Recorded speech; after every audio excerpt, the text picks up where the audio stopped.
अस्सलाम वालेकुम। अज की वीडियो ये मेरी किचन वालियां भैनों वास्ते जिहड़ियां किचन इस्तेमाल करदियां ने ते ए ना मैं लैके आई सी चॉपर ते मैं इस्तेमाल कर रही सी ते मैं क्या चलो तुहाडे नाल ना थोड़ा जिहा लाइव दिखाया जाए। लाइव यानी कि तुहानूं वीडियो बना के डायरैक्ट दिखाई जाए कि किस तरीके नाल चॉपर काम करदा है।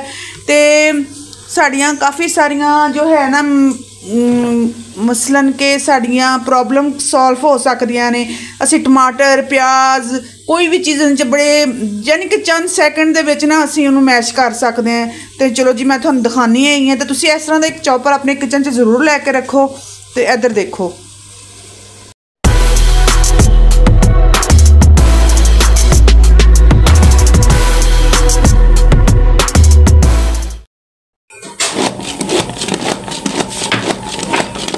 ए देखो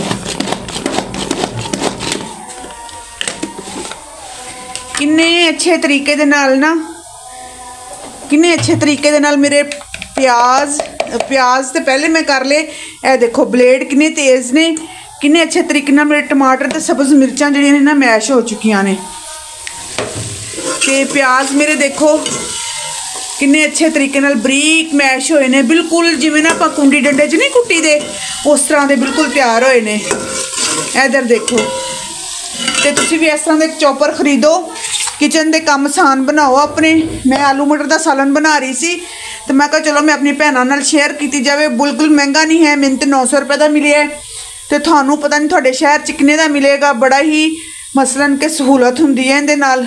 ते इस तरह का एक चॉपर अपने किचन दे विच जरूर रखो। ये हर किचन की जरूरत है, हर किचन दे विच चॉपर होना चाहिए। तो बड़ा आसान तरीका इनू इस्तेमाल करन दा ते बड़े अच्छे तरीके दे नाल आपां इनू ना फिर बंद करके भी रख सकते हैं। इनू ना इत्थे बंद करके इहदा लाक भी लग जाता है। यह वाला लाक है ना इहदा, मैं हुण एक हाथ च मोबाइल है तुहानूं दस नहीं सकती। यह वाला लाक भी आपां ला के नीचे करके बंद करके भी रख सकते हैं। इधरों सालन मेरा जल रहा है तो मैं क्या थोड़े नाल थोड़ी जी वीडियो शेयर कर लीती जाए। लो जी मैं सालन बना लवां फिर थोड़े नाल मिलते हैं अगली वीडियो च। अल्लाह हाफिज़।